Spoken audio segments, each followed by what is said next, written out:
meeshaan dhinacayga waxaa fadhiya oo yaalla xabiibullaahi maxamed salawaatullaahi wasalaamuhu calayhi wacalaa asxaabihi ajmaciin.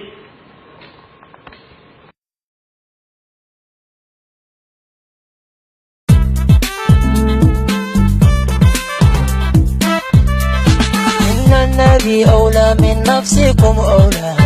حب النبي حق على أهل العلا يا أيها الذين آمنوا صلوا وسلموا على محمد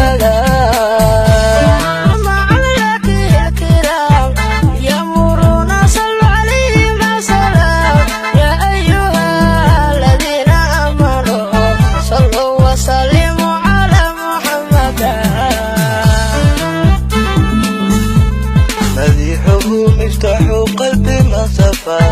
من حكمة الله أوحى مصطفى يا أيها